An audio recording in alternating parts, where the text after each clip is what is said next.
नमो भगवते वासुदेवाय।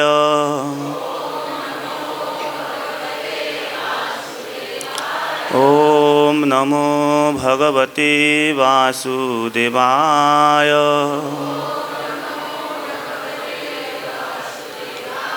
ओम नमो भगवते वासुदेवाय।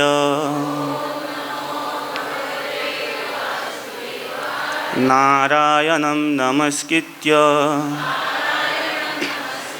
नरं चैव नरोत्तमं देवीं सरस्वतीं व्यासं ततो जयमुदीरये। नष्टप्रायेषु अभद्रेषु नित्यं भागवत सेवया भगवतीरुत्तम श्लोके भक्तिर्भवति नैष्टकी।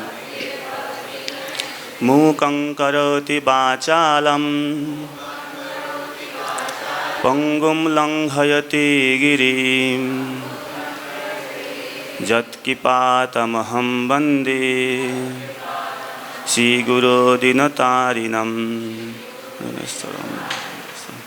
जय जय श्री चैतन्य जय नित्यानंद।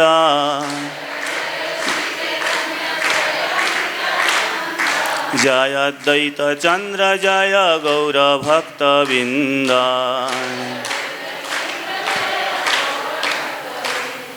जय जय श्री चैतन्य जय नित्यानंद।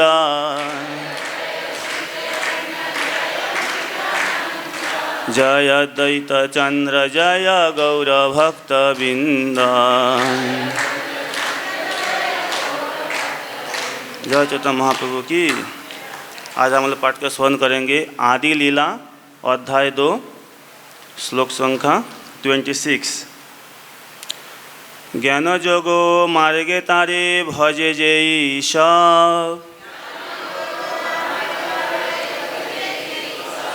ब्रह्म आत्मा रूपे तारे करेयो अनुभव। ज्ञान जोगो मार्गे तारे भजे जेई सब ब्रह्म आत्मा रूपे तारे करेयो अनुभव। ज्ञान जोगो मार्गे तारे भजे जेई सब ब्रह्म आत्मा रूपे तारे करेयो अनुभव।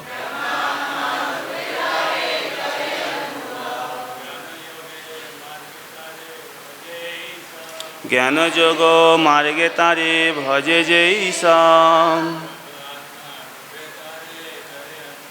ब्रह्म आत्मा रूपे तारे करेयो अनुभव। ज्ञान जोगो मार्गे तारे भजे जेई सब ब्रह्म आत्मा रूपे तारे करेयो अनुभव। ज्ञान जोगो मार्गे तारे भजे जेई सब ब्रह्म आत्मा रूपे तारे करेयो। माताएं ज्ञान जोग मार्गे तारे भजे जेई सब ब्रह्म आत्मा रूपे तारे करेयो अनुभव। ज्ञान जोग मार्गे तारे भजे जेई सब ब्रह्म आत्मा रूपे तारे करेयो अनुभव। ज्ञान जोग मार्गे तारे भजे जेई सब ब्रह्म आत्मा रूपे तारे कर। श्रील प्रभुपाद की तो शब्दार्थ अनुवाद एवं तात्पर्य। जय श्रील प्रभुपाद की। ज्ञान दार्शनिक चिंतन के योग और गूढ़ योग के मार्गे मार्ग पर तारे उनकी भजे पूजा करते हैं। यही यो सब ब्रह्म निर्विशेष ब्रह्म के आत्मा और परमात्मा के रूपों में तारे उन्हें करते हैं, अनुभव देखते हैं व अनुभव करते हैं। अनुवाद: जो लोग ज्ञान तथा योग के मार्ग पर चलते हैं, ये भगवान ही की पूजा करते हैं, क्योंकि ये निर्विशेष ब्रह्म तथा अंतर्यामी परमात्मा के रूप में उन्हीं का अनुभव करते हैं। अब लिख के बोलिए, जो लोग ज्ञान तथा योग मार्गों पर चलते हैं, ये भगवान ही की पूजा करते हैं, क्योंकि ये निर्विशेष ब्रह्म तथा अंतर्यामी आत्मा के रूप में उन्हीं का अनुभव करते हैं। श्लोक तात्पर्य: जो लोग परम सत्य की खोज करते हैं, खोज करने के लिए मानसिक तर्क वितर्क ज्ञान मार्ग में आसक्त है और योग में स्थित होकर ध्यान करना चाहते हैं, वे क्रमशः भगवान के निर्विशेष तेज तथा उनके अंश परमात्मा के पास पहुँचते हैं। ऐसे व्यक्ति भगवान के शाश्वत रूप का अनुभव नहीं कर सकते। जय श्री प्रभुपाद की। ओम अज्ञानतिमिरन्धस्य ज्ञानाञ्जनशलाकया चक्षुरुन्मीलितं येन तस्मै श्रीगुरवे नमः। श्रीचैतन्यमनोभीष्टं स्थापितं येन भूतले स्वयं रूपकदा मह्यं ददाति सपदान्तिकं। वन्देऽहं श्रीगुरो श्रीयुतपदकमलं श्रीगुरून् वैष्णवांश्च श्रीरूपं साग्रजातं सहगण रघुनाथान्वितं तं सजीवं साद्वैतं सावधूतं परिजनसहितं कृष्णचैतन्यदेवं श्रीराधाकृष्णपादान् सहगण ललिता श्रीविशाखान्वितांश्च। नमो विष्णुपादाय कृष्णपृष्ठाय भूतले श्रीमते भक्तिवेदान्त स्वामिनीति नामिने। नमस्ते सरस्वती देवे गौरवाणी प्रचारिणे निर्विशेषशून्यवादी पाश्चात्यदेशतारिणे। वञ्चाकल्पतरुभ्यश्च कृपासिन्धुभ्येव च पतितानां पावनेभ्यो वैष्णवेभ्यो नमो नमः। नमो महावदन्नाय कृष्णप्रेमप्रदायते कृष्णाय कृष्णचैतन्य नाम्ने गौरतिसे नमः। हे कृष्ण करुणा सिन्धो दीनबन्धो जगत्पते गोपेश गोपिकान्त राधाकान्त नमोस्तुते। तप्त कांचन गौरांगी राधे वृंदावनेश्वरी वृषभानुसुते देवी प्रणमामि हरिप्रिये। वृंदावै तुलसीदेव्यै प्रियायै केशवस्य च विष्णुभक्तिपदे देवी सत्यवत्यै नमो नमः। जय श्री कृष्ण चैतन्य प्रभु नित्यानंद श्री अद्वैत गदाधर शिवसादि गौरभक्तबिंद।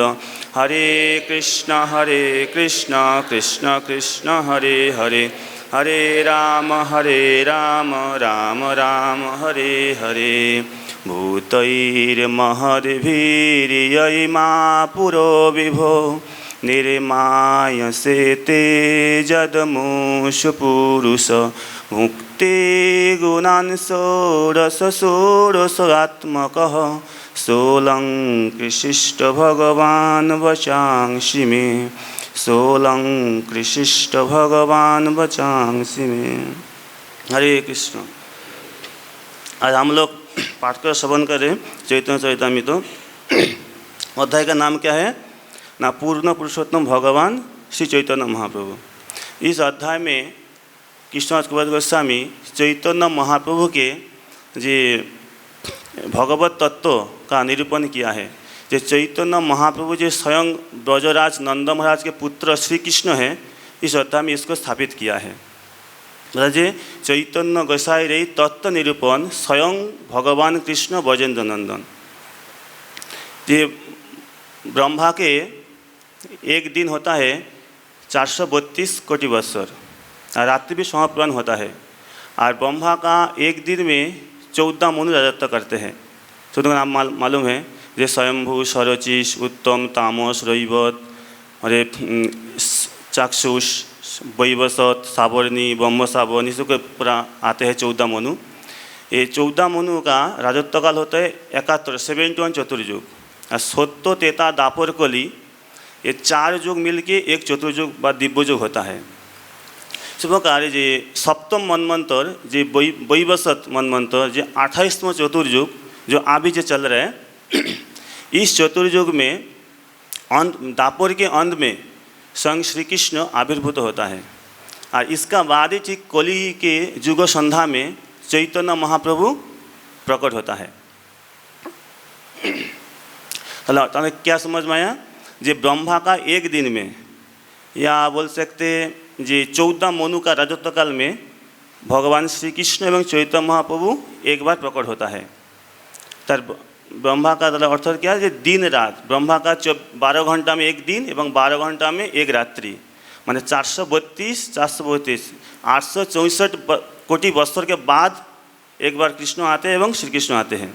तो ब्रह्मा का एक दिन में अर्थात वैवस्वत मनमंत्र के 28वां चतुर्युग में माने 197 कोटि 53 लक्ष और 20,000 वर्षर बीत जाने के बाद ब्रह्मा का एक दिन का तो भगवान श्री कृष्ण प्रकट होता है। और उसी के बाद ठीक बाद ही कोली के युग संध्या में चैतन्य महाप्रभु प्रकट होता है। हम लोग सब मालूम है भगवान के बातें जाते त्रियुग। कारण क्या है? सत्य, त्रेता, दापर, कोली। दापर 3 युग में भगवान आते हैं। कोली युग में तो महाप्रभु आए हैं, क्यों इसको नहीं बोला जाते हैं? क्योंकि कोली चैतन्य महाप्रभु कोई युग में नहीं आए, युग संध्या में आते हैं। जैसे हम लोग आसान समझ सकते, जब हिरण्यकशिपु को भगवान कब मारे थे? ना संध्या का समय, क्योंकि उन्होंने वर मांगे थे भगवान से, मैं ना दिन में मरूंगा ना रात में मरूंगा। तो इसलिए भगवान ब्रह्मा का बात रखते हुए हिरण्यकशिपु कब मारे थे? ना संध्या का समय। संध्या का भी ना दिन होता है ना रात होता है। उसी प्रकार जे युग संध्या जो युग का, वो कोई युग का अंदर नहीं आते हैं। इसलिए प्रभुपाद अच्छे से समझाते हैं ये युग संध्या क्या होता है। ये एक युग को 12 भाग में भाग किए जाते हैं। ये पहला भाग को बोलते हैं प्रथम संध्या। ये प्रथम संध्या और पिछले युग का अंतिम संध्या मिल के दोनों युग का संधि निर्माण करते हैं। इसको बोलते हैं संधि काल। इससे कली युग और सौर्य सिद्धांतों के अनुसार जे कली युग का जो प्रथम संध्या होता है 36,000 सौर्य वर्ष तक रहते हैं। सूर्य सिद्धांत के अनुसार कली युग का जो संध्या का समय सीमा होता है 36,000 सौर्य वर्ष तक। और चैतन्य महाप्रभु प्रकट हुए थे जब मात्र 4,586 सौर्य वर्ष बीत चुके थे। माने एकदम बिल्कुल पहले युग संध्या का 36,000 सौर्य वर्ष तक यही कली युग का युग संध्या चलेगा। और चैतन्य प्रकट हुए थे उसी समय ये सौर्य वर्ष का माने संध्या का कितना समय बीत चुका है? मात्र ओनली 4,586 सौर्य वर्ष, माने बिल्कुल पहले ही, मैं संध्या का पहले ही। चैतन्य महाप्रभु 1407 शताब्द में नवद्वीप धाम में मायापुर नामक स्थान में पौर्णमासी के दिन संध्या का समय प्रकट हुए थे। उसी समय चंद्रग्रहण भी था। चैतन्य महाप्रभु अप्रकट कब हुए थे? ना 1455 शताब्द में सीधाम पुरी धाम में, नीलाचल शिखर पुरी धाम में। मतलब महाप्रभु टोटल 48 वर्ष ये धराधाम में प्रकट लीला किए हैं। और चैतन्य महाप्रभु जब 1431 शताब्द माघ महीना का 25 माघ जब रात्रि का 4 दंड रहते हुए अपना गृह त्याग किए थे सन्यास लेने के लिए, क्योंकि महाप्रभु का 38 वर्ष में 24 वर्ष गृहस्थ लीला और 24 सन्यास लीला किए थे। और 3 दिन का बाद ही माने क्या हुआ, जे 27 गृहत्याग किए थे। 29 से माघ माने माघ महीने के लास्ट दिन में संध्या का समय, इसमें संध्या का समय, संध्या का थोड़ी देर बाद ही चैतन्य संन्यास ग्रहण किए थे। चैतन्य का प्राकट्य भी संध्या का समय, आज संन्यास ग्रहण भी किया संध्या का समय, ऐसे पूरा संयोग होता है। आज चले हम लोग कैसे 1455 में महाप्रभु ये धराधाम में अप्रकट हुए हैं। और महाप्रभु का अप्रकट होने का लगभग 75 वर्षों के बाद ये चैतन्य ग्रंथ रचना प्रारंभ हुआ। और इसके बाद लगभग 7-8 वर्षों के बाद ये चैतन्य चरितामृत ग्रंथ संपूर्ण हुआ है। कृष्ण गोस्वामी, देखिए अभी श्लोक आया है, कृष्ण गोस्वामी स्वयं बताते हैं जे साके सिंधुग्नि बानेन्द्यो चैत्रे वृंदावनांतरे सूर्यजन्यासिति पंचम्याम ग्रंथयम पूर्णताम गतः। कृष्ण गोस्वामी स्वयं अपना ग्रंथों का बिल्कुल लास्ट श्लोक है, बताते हैं जे साके सिंधुग्नि बानेन्दो, साक में शकाब्दे, सिंधु अग्नि बानेन्दो माने 1537।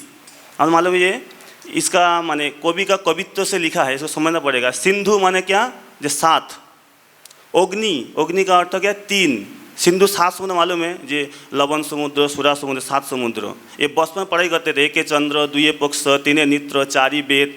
इसको बचपन हम लोग याद करने के लिए इसे पढ़ाई करते थे, वो अभी पढ़ाई अभी काम में आएगा। सिंधु का अर्थ क्या 7, अग्नि माने 3, बाण माने पंचबाण, जो कामदेव का 5 बाण पंचबाण। और इंदु माने क्या चंद्रमा, चंद्रमा 1 होता है। तब कहते हैं 7 से अग्नि माने 3 और बाण माने 5 और इंदु माने 1।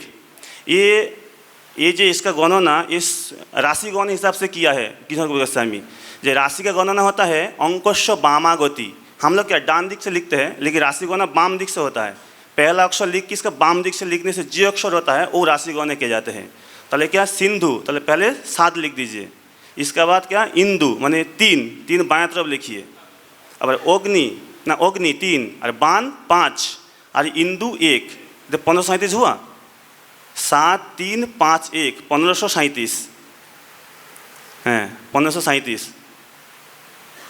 ये थोड़ा सा समझने का बात है। ये होचे ज्योतिष गणन हिसाब से इसका जिस सिंधु साके सिंधुग्नि बानेन्दो माने साके शकाब्दे सिंधुग्नि बानेन्दो माने कहते 1537 शकाब्द में ज्येष्ठे माने ज्येष्ठ महीने में वृंदावनांतरे वृंदावन में सूर्य अन्य माने रविवार 80 पंचम्यम माने कृष्ण पक्ष का पंचमी अयम ग्रंथ पूर्ण, ये ग्रंथ संपूर्ण हुआ।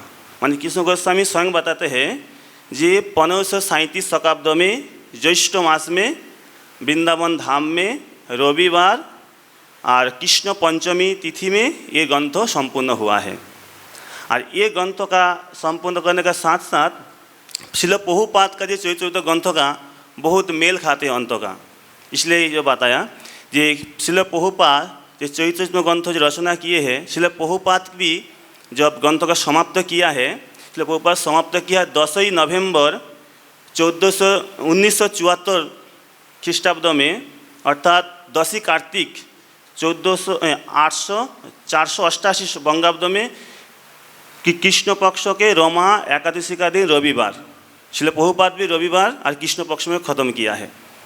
मैं एक इसलिए ढूंढा इसको, मैं सोचा जे हमारा ये मंदिर में सोमवार क्यों चैतन्य ग्रंथ अध्ययन होता है, कुछ तो शास्त्रीय कारण होगा है। अथच लोग भाला है सोमवार किया है, लेकिन कुछ शास्त्रीय कारण होगा। इसलिए मैं ढूंढते ढूंढते मिल गए जो रविवार एक ग्रंथ कृष्ण को ख़त्म किए हैं, इसलिए प्रभुपाद भी ख़त्म किए हैं।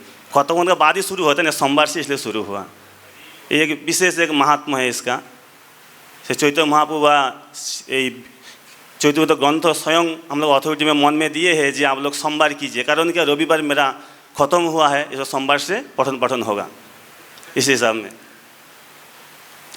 और कृष्ण गोस्वामी जो ग्रंथ रचना किया है ये चैतन्य चरितामृत, कृष्ण गोस्वामी का रचना का पहले भी जो सब लेखकगण ने चरितामृत ग्रंथ रचना किए हैं, उसमें 3 जन विशेष प्रसिद्धि लाभ किया है, जे मुरारी गुप्त, कवि कर्णापुर और वृंदावन दास ठाकुर। मुरारी गुप्त चैतन्य महाप्रभु के ऊपर ग्रंथ रचना किया है श्री श्री कृष्ण चैतन्य चरितामृतम। ये ग्रंथ पूरा संस्कृत भाषा में है और बिल्कुल संक्षेप में है, लगभग सारी सूत्र आकार में है, इसलिए इसको बोलता है कि कर्चा, मुरारी गुप्त का कर्चा नाम में प्रसिद्ध है। और कवि करुणापुर है चैतन्य महाप्रभु का जो प्रिय पार्षद शिवानंद सेन, इसका कनिष्ठ पुत्र। इसका मेन नाम है परमानंद सेन, लेकिन इसको कर्णपुर उपाधि दिया गया है, इसलिए इसको कवि कर्ण बाता जाता है। इन्होंने चैतन्य महाप्रभु के चरित्र के ऊपर 2 ग्रंथ रचना किया है। एक है श्री चैतन्य चरितामृत महाकाव्यम और श्री श्री चैतन्य चंद्रोदय नाटक। ये 2 ग्रंथ भी पूरा संस्कृत भाषा में है और लगभग इसका मुरारी गुप्त का कर्चा का पर आधारित है और कुछ मूल नतून विषय भी मिलता है। तीसरा है वृंदावन दास ठाकुर बंगाली भाषा में पैरारी छंद में चैतन्य भागवत रचना किया है। ये वृंदावन दास ठाकुर चैतन्य भागवत पहले दोनों का अपेक्षा में बहुत प्रसिद्धि लाभ किए थे। कारण ये है ना, ये ग्रंथ बंगाली भाषा में है प्रथमतः, इसलिए सर्वसाधारण इसको पढ़ के हृदयंगम कर सकते हैं। और द्वितीयतः है ये ग्रंथ अत्यंत सहज सरल एवं मधुर भाषा में चैतन्य महाप्रभु के लीला वर्णन है चैतन्य भागवत में, एवं इसमें भक्ति आदि महात्मा अधिक वर्णन है। इसलिए तत्कालीन समय में सारी गौड़ीय वैष्णवगण ये चैतन्य भागवत को ही ज़्यादा ही पठन करते थे। चैतन्य महाप्रभु के भक्तगण या पार्षदगण अपने अवसर समय में चैतन्य महाप्रभु के लीला आदि माने आलोचना करने को अपने समय का सद्व्यवहार एवं भजन के अनुकूल उत्सव मानते थे। इसी कारण से वृंदावन वासी के भक्तगण भी हमेशा रोज शाम को चैतन्य भागवत अध्ययन करते थे। लेकिन चैतन्य भागवत में महाप्रभु का जो अंतिम लीला वर्णन नहीं है, बिल्कुल थोड़ा सा वर्णन है नहीं, लेकिन भक्तगण का बहुत लिप्स अभिलाष बहुत प्रगाढ़ है जो चैतन्य महाप्रभु का अंतिम लीला हम लोग श्रवण करेंगे। इसलिए सब भक्त मिल के कृष्णदास कविराज गोस्वामी को अनुरोध किए जे आप ये चैतन्य महाप्रभु का जो अंतिम लीला वर्णन कीजिए। इसी से ही चैतन्य चरितामृत ग्रंथों का रचना शुरुआत होता है, इसी से ही। और कृष्णदास कविराज गोस्वामी को जो पहले जो ग्रंथ लिखा है, जो कवि कर्णपुर, मुरारी गुप्त और वृंदावन दास ठाकुर या स्वरूप दामोदर, ये लोग का जो उपादान जो ग्रंथ लिखा है वो लोग से कुछ तत्व लेने का इसका बहुत सुअवसर था। इसलिए कृष्ण कविराज स्वयं बताते हैं, आदि लीला मध्य प्रभुर जतेक चरित्र सूत्र रूपे मुरारी गुप्त करी लागो थित प्रभुर जे शेष लीला स्वरूप दामोदर सूत्र करी गथिलेन ग्रंथेर भीतर से এই দুই জনার সূত্র দেখিয়া শুনিয়া वर्णना करें वैष्णव क्रमे जे करिया। मैंने कृष्ण गोस्वामी बताते हैं जे आदि लीला में जितना कुछ महाप्रभु का लीला वर्णन है ये सब मुरारी गुप्त आपने जे ग्रंथ कर्चा मुरारी गुप्त कर्चा इसमें सारी लिपिबद्ध है। और जे अंत शेष लीला का जितना वर्णन मैं किया हूँ ये स्वरूप दामोदर आपने ग्रंथ में सारी लिपिबद्ध किया है। ये 2 जन का ग्रंथों को मैं देख के सुन के ये सारी ग्रंथ रचना किए हैं। और आगे ही बताते हैं जे चैतन्य लीला रत्नसार स्वरूपेर भाण्डार तेह थुइला रघुनाथेर कंठे ताहा किछु जे सुनिलु ताहा इहा विवरिलु भक्तगणे दिलु एई भेटे। बोले चैतन्य महाप्रभु का लीला है ये सारी रत्नों का सार है, मुकुटमणि है। और ये सारी स्वरूप दामोदर गोस्वामी आपने ग्रंथ में सब लिपिबद्ध किया है। और स्वरूप दामोदर ये सारी लीला रघुनाथ दास गोस्वामी को सुनाया है। और रघुनाथ दास गोस्वामी जब वर्णन किए थे तब मैं भी सुना हूँ, मेरे को सुनाया है। और मैं जितना कुछ सुना हूँ वो सब भक्तों को उपहार स्वरूप मैं ग्रंथ में लिख के आप लोग को भेंट प्रदान कर रहा हूँ। मैंने कृष्ण गोस्वामी स्वरूप दामोदर का जो रघुनाथ गोस्वामी सुनाया है और रघुनाथ गोस्वामी जो कृष्ण गोस्वामी सुनाया है वो सब एक ग्रंथ में लिपिबद्ध किया है। अपना मनगढ़ंत कुछ लिखा नहीं है, सब शास्त्रीय ग्रंथ लिखा है। और ये चैतन्य का विशेषत्व किया है अन्य ग्रंथ से, क्योंकि चैतन्य चरितामृत में जीवन आख्यान के अपेक्षा दार्शनिक तत्व ज़्यादा आलोचित हुआ है। इसमें वैष्णव गौड़ीय वैष्णव धर्म के जो सारी मूलभूत सिद्धांत है सारी सिद्धांत ग्रंथों में समावेश हुआ है। ये ग्रंथों को सारी हमारा माने गोस्वामीगण का ग्रंथों का जो सार संक्षेप बोलने से कोई अतिशयोक्ति नहीं होगा, इसमें सब सार इसमें दिया गया है। इसलिए ये जो अमूल्य ग्रंथों को गौड़ीय वैष्णव का निकट एक माने अपूर्व ग्रंथ एवं वेदवत मान्य है। ये ग्रंथ सब लोग इसको पढ़ते हैं एवं इसका बांग्ला साहित्य में एक अपूर्व इसका स्थान ग्रहण किया है। और ये ग्रंथों में जे दार्शनिक कवित्व के सहित दार्शनिक जो सिद्धांत स्थापित किया है, इतना सहज सरल भाषा में अन्य कोई ग्रंथ में इसने दिखाई नहीं देते हैं। कवित्व के भी है और दार्शनिक तत्व एक साथ इतना अच्छा जो समावेश है, दूसरा ग्रंथ में इतना अच्छा से आपको दिखाई नहीं देगा। ये ग्रंथ का विशेष महात्मा है, इसलिए ग्रंथों का बहुत माने महात्मा है। और ये ग्रंथों का और एक विशेष महात्मा है ये जो गौड़ लीला रसनिष्ठ ग्रंथ है, इसको जितना पठन पाठन किया जाएगा आपका उतना और पढ़ने का इच्छा वर्धित होगा और उतना ही आप महाप्रभु का जो माधुर्यमय लीला आस्वादन करने लगेंगे। तो कृष्णदास कविराज गोस्वामी स्वयं बताते हैं, जेबा नाही बुझे कि ह सुनीते सुनीते से ह कि अद्भुत चैतन्य चरित कृष्ण उपजीवे प्रीति जानिबे रसेर रीति सुनिले है बरहित। इस श्लोक को प्रभुपाद अच्छा समझाते हैं। प्रभुपाद बताते हैं, यदि प्रारंभ में मैंने पहले अवस्था में किसी को चरित्र पढ़ने से कुछ समझ में नहीं आते हैं, लेकिन कोई बात नहीं है, इसको बार बार पढ़ते रहिए, श्रवण करते रहिए। इससे क्या होगा ना, ये चैतन्य महाप्रभु लीला का कृपा से आपका हृदय में कृष्ण प्रेम जागृत होगा और आप धीरे धीरे कृष्ण को एवं गोपियों का एवं वृंदावन के अन्य कृष्ण के पार्षद के माधुर्यमय लीला को आस्वादन कर सकेंगे। इसलिए प्रभुपाद समझा रहे इसको। इसलिए प्रभुपाद बताते थे, इसलिए इसको पूरा लाभ उठाने के लिए सबको परामर्श दिया जाता है कि इसको बार बार श्रवण करें। इसलिए प्रभुपाद हम लोग को बता रहे हैं कि ये श्लोक का माने अनुवाद में जो बार बार इसको श्रवण करें। श्रवण करने से हम लोग ये चैतन्य महाप्रभु का लीला का कृपा से पहले कुछ समझ में आएगा, लीला का कृपा से हम लोग का हृदय में कृष्ण प्रेम जागृत होगा एवं हम लोग धीरे धीरे कृष्ण को एवं राधा रानी सारी गोपियों का एवं कृष्ण के अलग अलग पार्षद का जो माधुर्य लीला हम लोग समझ में आएगा। नहीं तो हम लोग समझ में उतना आसान में आएगा नहीं। जो कोई बोल सकते चैतन्य में तो बंगाली भाषा में बताया गया, लेकिन पहले खून से संस्कृत दिखाई देते हैं। तो मेरा भी क्षेत्र में पहले हुआ था, मेरा भाषा बंगाली है, मैं बहुत अच्छा ग्रंथ मैं पढ़ूंगा। जब पहले खोला जितना पेज पलटता हो देखा शुरू संस्कृत श्लोक ही है, मैंने बंद कर दिया।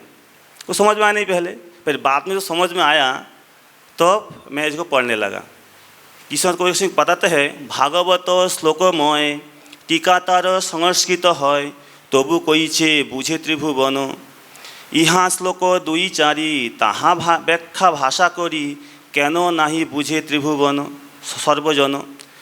किशोर गोस्वामी बताते हैं, श्रीमद् भागवत जो ग्रंथ है ये तो पूरा संस्कृत भाषा में ही है और इसका टीका जितना गोस्वामी लोग किए हैं वो भी सारी संस्कृत में है।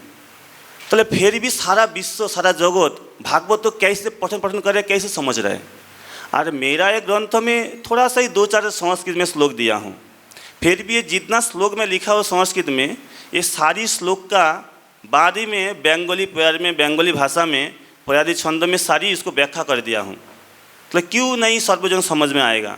समझ में जरूर आएगा, पढ़ने समझ में आ जाएगा। आपका संस्कृत से समझ में नहीं आ रहे, पढ़ते रहिए, बाद में इसको सारी बंगाली में समझा दिया है, आप समझ में आ जाएगा। क्योंकि आपको धीरज रख के पढ़ना होगा, बार बार पढ़ने से इसको समझ में आ जाएगा। और ये जो ग्रंथ है इतना साधारण ग्रंथ नहीं। कोई बोल सकते एक बुढ़ा आदमी लिख दिए है, क्या लिखा कोई कोनो गारंटी नहीं है, लेकिन नहीं है। किशोर सिंह स्वयं बताते हैं, आमे विद्ध जरातुर लिखिते का पये करो मने किछु स्मरण ना है ना देखिए नयने ना सुनिए श्रवणे तबु लिखिए बड़ो विस्मय। जो लेखक स्वयं बता रहे, जिस समय उन्होंने ग्रंथ लिख रहा था क्या स्थिति था उनका, बोल रहे आमी विद्ध जरातुर, मैं इतना बुढ़ापा आ गया, माने जर्जर हो गया है, जीर्ण शून्य हो गया हूँ। लिखिते कांपे करो, मैं जब लिखने जाता हूँ मेरा माने उंगली हिलता है, हाथ हिलता है, क्या लिखूँगा। और लिखने को तो स्मरण करना पड़ेगा ना, मेरा बुढ़ापा के कारण मेरा चित्त में कुछ स्मरण नहीं हो रहा है। और ना देखिए नयने, मैं क्या लिखूँ, आग में कोई दिखाई नहीं दे रहे कि बुढ़ापा है, तब जो भ्रू नीचे आ जाते हैं। उसका इतना उम्र हो गया था जो भ्रू नीचे आ गया, वो ठीक से देख नहीं पाते हैं, तो लिखेगा कैसे है। और ना सुनिए श्रवणे, और कान का बधिरता आगे, कोई कुछ बोलता मेरे को सुनाई नहीं देता है, फिर भी मैं इतना बड़ा ग्रंथ लिख दिया। इसमें कितना श्लोक है ना, 11,519 श्लोक है। इतना बड़ा ग्रंथ, भागवत में 18,000, इसमें 11,000, इतने छोटी ग्रंथ नहीं है, 11,519 श्लोक, इतना बड़ा ग्रंथ इसी स्थिति में लिख दिया है। आँख में दिखाई नहीं दे रहे, लिख नहीं पा रहे, स्मरण नहीं हो रहे, कान में, फिर भी इतना ग्रंथ लिखा है। ये कैसे लिखा है?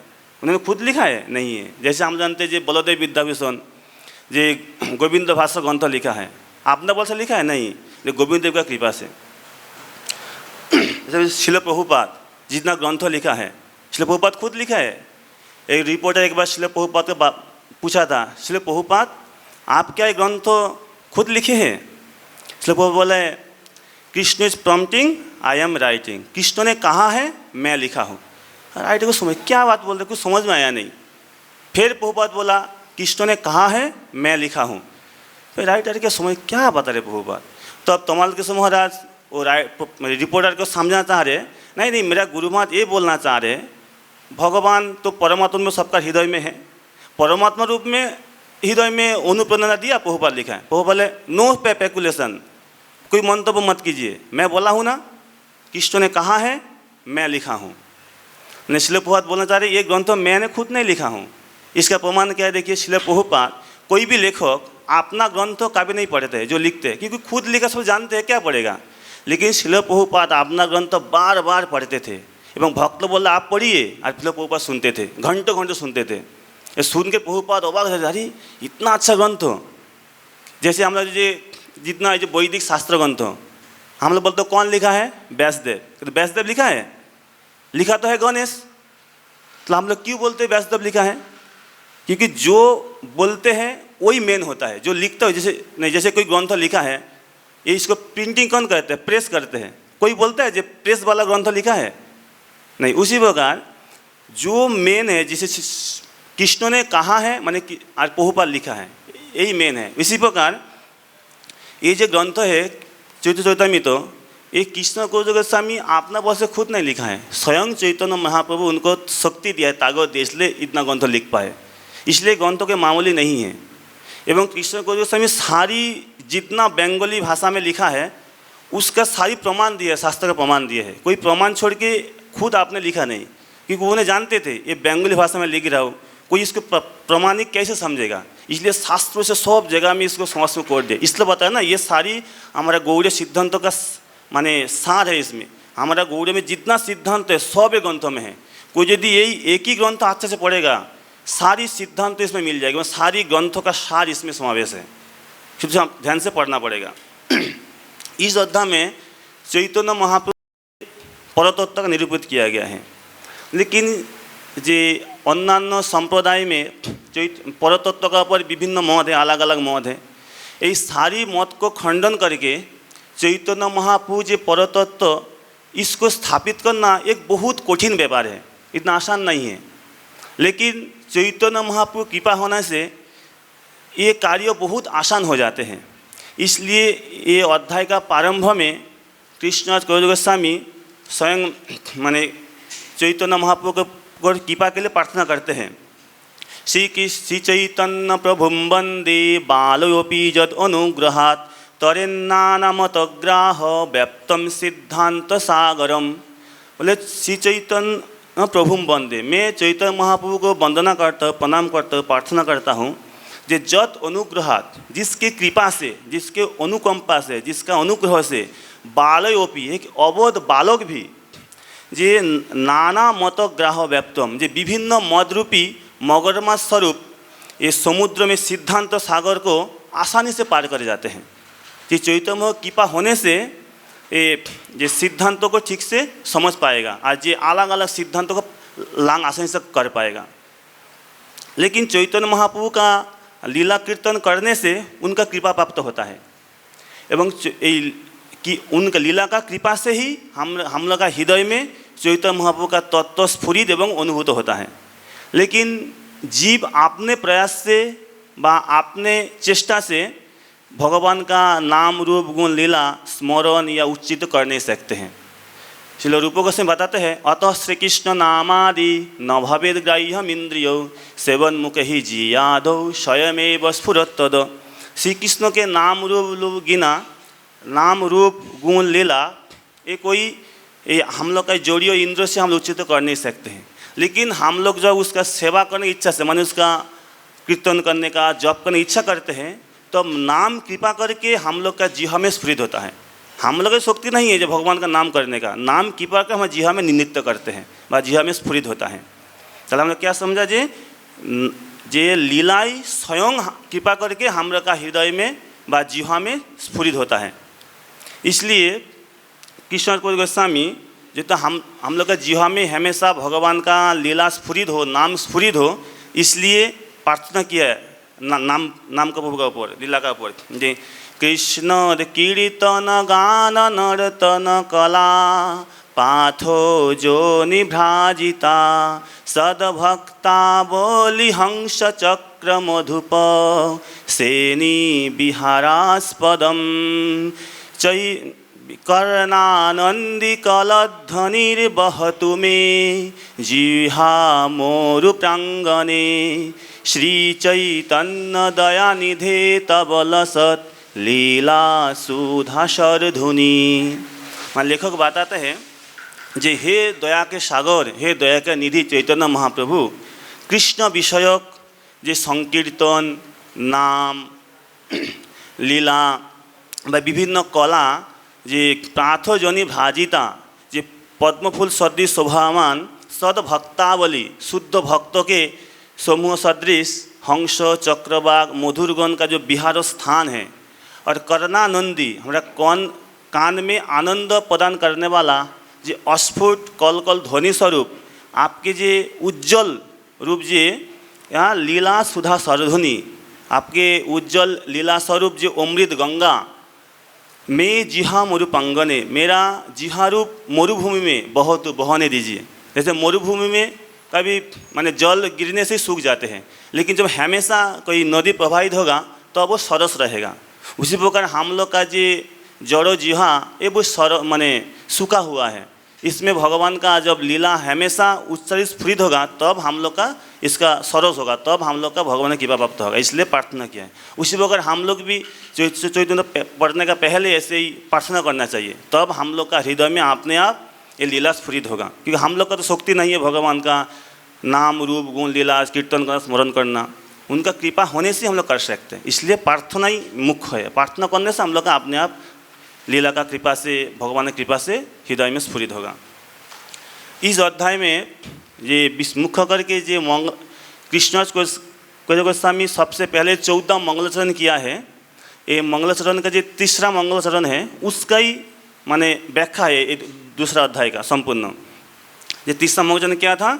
जदद्वैतम ब्रह्मपनिषदि तदप्यस्य तनुभा आत्मांतर्जामी पुरुष इति सत्संस वैभवः षडैश्चर्यपूर्णय्य भगवान स स्वयमयं न चैतन्यात् कृष्णात् जगति परतत्त्वं परमिह। हम लोग इसका पहले सुन के आ रहा हो, हम लोग पहले भी सुने थे इसको अच्छा से। ये मैंने बताते उपनिषद में जिसको ब्रह्म कहते हैं ये कौन है? न चैतन्य महाप्रभु का अंगों का ज्योति है, प्रभा है। और जिसको परमात्मा कहते हैं वो चैतन्य महाप्रभु का अंशो विभूति है, विलास है। और जिसको सर्वस्वप्न भगवान कहते हैं ये स्वयं चैतन्य महाप्रभु हैं। इसका हम लोग व्याख्या सुन के आ रहे हो। आज 26 नंबर श्लोक जी पहला जे जिसको उपनिषद में ब्रह्म कहते हैं इसको व्याख्या कृष्ण गोस्वामी 12 श्लोक में किया है, 6 से 17 नंबर श्लोक तक। इस बार जे जिसको परमात्मा कहते हैं चैतन्य महाप्रभु का जे अंग विलास विभूति है, ये कृष्ण गोस्वामी 5 श्लोक में समझाए हैं, 18 से 22 नंबर श्लोक तक। इसके बाद ये सर्वैश्वर्यपूर्ण जे नारायण है स्वयं चैतन्य महाप्रभु, इसको कृष्ण गोस्वामी 36 श्लोक में समझाते हैं। देखना 23 नंबर श्लोक से 58 नंबर श्लोक तक अभी जो हम लोग सीरीज चल रहे हैं। जे 23 नंबर श्लोक में बताते हैं जे परब्रह्मते वैसे नारायण नाम षडैश्वर्यपूर्ण लक्ष्मी कांत भगवान। जे परब्रह्म जे महावैकुंठ जे कृष्ण अलावा भगवान के जितना सब भगवत स्वरूप है, सबका अपना अपना नित्य एक धाम है। ये सारी धाम का समस्त क्या बोलते हैं ना, परब्रह्म। ये परब्रह्म का अधिपति कौन है ना, नारायण। वो कौन है ना, सर्वैश्वर्यपूर्ण। और इसका कांता कौन है ना, श्रीमती लक्ष्मी देवी। इस बार और इसका बात लोग बताते हैं, वेद भागवत उपनिषद आगम पूर्ण तत्व जारे कहे नाही जार सम। बोले वेद में चारि वेद, श्रीमद् भागवत, उपनिषद, तापर अन्य शास्त्र में जिसको परब्रह्म कहते हैं, इसके समान जगत में और कोई नहीं है, ये सर्वश्रेष्ठ। भक्ति जोगे भक्त पाय जाहार दर्शन, सूर्य जन सविग्रहे देखे देवगण। मतलब भक्ति जोगे माने भक्ति योग साधन में ने भगवान को सेव्य और स्वयं को सेवक मान करके जो साधक भगवान के सेवा का उद्देश्य में भजन करते हैं, उसको क्या कहते हैं ना, भक्त कहते हैं। तो भक्त किसको कहते हैं ना, जो भगवान को सेव्य और स्वयं को सेवक मान करके भगवान की सेवा करने का उद्देश्य में जो भजन करते हैं, उसको बोलते हैं भक्त। और उसका जो भक्त का जो साधन पद्धति, जो उपासना पद्धति, इसको क्या कहते हैं ना, भक्ति योग। तो भक्ति योगे भक्त पाए जाहार दर्शन, माने जिस सर्वैश्वर्यपूर्ण नारायण का जो दर्शन करते हैं, सूर्य जन सविग्रहे देखे देवगण। जिस प्रकार जो सूर्यलोकवासी व सूर्यलोक का निकटवर्ती लोक में जितना देवता है, ये सूर्य को जे अपना जे कर हाथ पैरों मैंने पूरा मूर्ति विशिष्ट दर्शन करते हैं। जैसे हम लोग क्या कहते हैं, दूर से सूर्य को एक गोल हिसाब में मैंने सूर्य मैंने क्या ज्योतिष पिंड में देखता हूँ, सूर्य का जे हाथ पैरों आग मुँह में देख नहीं पाते हैं। लेकिन जो लोग सूर्यलोक में निवास करते हैं या सूर्य का आसपास लोग में जो देवता निवास करते हैं, वो लोग सूर्य को साक्षात हम लोग का तो दर्शन करते हैं। उसी प्रकार जो लोग भक्ति योग में रहते हैं, भक्ति योग का साधन करते हैं, वो भक्ति का कृपा से भगवान का बहुत निकट में करीब आ जाते हैं। इसलिए भक्त भगवान को मैंने पूरा मैंने मूर्ति रूप में मैंने हाथ पैरों विशिष्ट रूप में दर्शन करते हैं। क्यों दर्शन करते हैं, भगवान बहुत दूर है, लेकिन भक्ति का कृपा से भक्त भगवान को बहुत नज़दीक हो जाते हैं। ये आज का श्लोक में क्या बताते हैं ना, ज्ञानो जोगो मार्गे तारे भजे जय सब, ब्रह्म आत्मा रूपे तारे करे अनुभव। बोल रहे ज्ञान मार्ग एवं योग मार्गों में, ज्ञानो जोगो मार्गे, ज्ञान मार्ग एवं योग मार्ग। ज्ञान मार्ग किसको कहते हैं ना, जो सब साधक भगवान के निर्विशेष ब्रह्म के साधुत्व कामना करते हैं, उसका जो उपासना पद्धति उसको बोलते हैं ज्ञान मार्ग। और जे सब साधक परमात्मा के साथ संयोग कामना करते हैं, उसका उपासना पद्धति बोलता है ना क्या ना, योग मार्ग। चले ज्ञान मार्गे योग मार्गे जो सब साधक उपासना करते हैं, वो लोग क्या दर्शन करते हैं ना, भगवान का ब्रह्म रूप में ज्ञानी लोग और योगी लोग परमात्मा रूप में भगवान का अनुभव करते हैं। लेकिन वो दोनों ही योगी एवं ज्ञानी भगवान का जो सर्वैश्वर्यपूर्ण रूप का दर्शन कर नहीं पाते। स्वयं कृष्ण रूप का तो बात छोड़ दीजिए, जे परब्रह्म में जो अधिपति जो नारायण सर्वैश्वर्यपूर्ण, इसका भी दर्शन कर नहीं पाते। और कृष्ण का बात तो दूर की बात है, कृष्ण का अनुभव करना और तो दूर की बात है।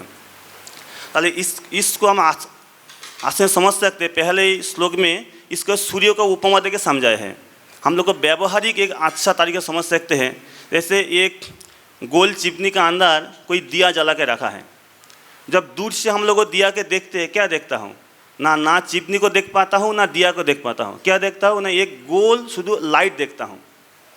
लेकिन जब हम लोग वो दिया का बहुत नज़दीक का करीब जाता हूँ, तो अब हम लोग दिया व चिपनी व दिया का जो आधार व दिया का जो सलिता सब कुछ देख पाता हो। एवं शुद्ध इतना ही नहीं, जो दिया जो जल रहा है, जो लो जल रहा है, उसका अंदर जो काला एक रेखा होता है वो भी देख पाता हूँ। उसी प्रकार ये कैसे हो रहा है ना, उसका स्थान का भेद से भिन्नता उस बात है। जो दिया एक ही है, लेकिन लोक का अवस्थान का भित्ति का हिसाब से वो अलग अलग दर्शन कर रहे हैं। उसी प्रकार भक्ति योग में भगवान, इसी प्रकार भगवान का अनुभूति भी ऐसे ही सेम है। जो ज्ञानी लोग बहुत भगवान दूर रहते हैं, इसलिए वो लोग भगवान के एक ज्योति रूप में दर्शन करते हैं। योगी लोग परमात्मा रूप में दर्शन करते हैं। और भक्त लोग भक्ति का प्रभाव से भगवान का बहुत करीब आ जाते हैं, इसलिए भगवान को साक्षात दर्शन पूर्ण रूप दर्शन कर पाते हैं। क्योंकि जो भक्ति है भगवान के अंतरंगा स्वरूप शक्ति का एक वृत्ति विशेष है। इसलिए भक्ति का कृपा से ही भक्त लोग भगवान को पूर्ण रूप में जान सकते हैं। और जब पूर्ण में जान जाएगा स्वाभाविक से भगवान के पूर्ण रूप में दर्शन कर पाएगा। इसलिए भक्ति योगी होच्छे मेन है। कोई यदि भगवान के पूर्ण रूप में जानना चाहते हैं इसका भक्ति को अवलंबन करना ही पड़ेगा, नहीं तो उपाय नहीं है। ताले एक हम लोग का पाठ से आज क्या माने शिक्षा मिला इसमें, जे हम लोग का भगवान को पूर्ण रूप में जानने के लिए हम लोग का भक्ति योग का अवलंबन करना पड़ेगा। और भक्ति अवलंबन करने से भगवान को समझने के लिए क्या करना पड़ेगा, बहुपात बताया जी इस चैतन्य में तो हम लोग का समझ में आए या नहीं आए, बार बार इसको पठन पाठन श्रवण कीर्तन करना पड़ेगा। करने से क्या होगा, ये चैतन्य का लीला का कृपा से हमारा हृदय में अपने आप कृष्ण प्रेम स्फुरित हो जाएगा। और कृष्ण को, राधा रानी, अन्य गोपियों का, भगवान का महालीला को हम लोग समझ में आएगा। ये बहुत आसान तरीका है। जब बोलते हैं ना जी सबको परामर्श दिए जाते हैं जी इसका पूरा लाभ उठा, बार बार इसको श्रवण करता रहे। श्रवण करने से हम लोग का धीरे धीरे समझ में आ जाएगा। हम लोग क्या करते हैं, कोई भी चीज़ एक बार पढ़ते हो समझ में नहीं आ रहे इसलिए मैं छोड़ देता हूँ, लेकिन नहीं है। वृंदावन चंद्र महाराज बताते हैं शास्त्र इतना आसान नहीं है समझना, इसको बार बार आप इसको सोचते रहिए, मंथन करते रहिए, ताहले क्या होगा, आप जैसे समुद्र मंथन चल रहा है भागवत में, मंथन करते करते धीरे धीरे आपका असल तत्व अमृत निकाल के आ जाएगा। उसी प्रकार हम लोग भागवत शास्त्र जब हम लोग बार बार चिंतन करेंगे, मनन करेंगे, तो अब हम लोग का असली चीज़ अवश्य निकाल के आ जाएगा। जैसे मैं थोड़े पहले पढ़ा था जे साके सिंधु बानेंदो, ये सिंधु अग्नि बानेंदो, इसका अर्थ आधा लोग का समझ में आया नहीं, ये कैसे 1537 हुआ। ये इसको भी मेरे को समझने के लिए 6-7 दिन लग गया, क्योंकि सिंधु अग्नि बानेंदो कितना कठिन है। आप लोग इसको, ये चैतन्य का बिल्कुल लास्ट श्लोक है, आप लोग घर में जाके देखिएगा, बिल्कुल चैतन्य तो अंतलीला 20 अध्याय बिल्कुल लास्ट श्लोक 157 नंबर श्लोक। इसलिए हम लोग शास्त्र पढ़ने से क्या होगा, हम लोग को उसको बार बार मनन करना पड़ेगा। करने से शास्त्र का कृपा से हम लोग को इसको समझ में आ जाएगा।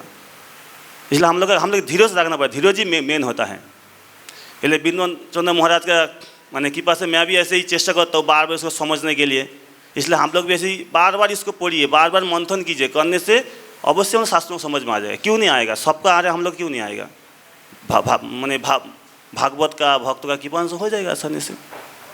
ताले हम लोग का बार बार चैतन्य तो पढ़ना पड़ेगा, समझना पड़ेगा। होने से हम लोग क्या है आसानी से जो हम लोग को जो मूल विशुद्ध कृष्ण प्रेम अवश्य प्राप्त हो जाएगा। हरे कृष्ण कृष्ण कृष्ण कृष्ण हरे हरे, हरे राम राम राम हरे हरे। जय श्रील प्रभुपाद की, चैतन्य चैतन्य की, निताई गौर नाथ प्रेमानंदे, हरि हरि बोल।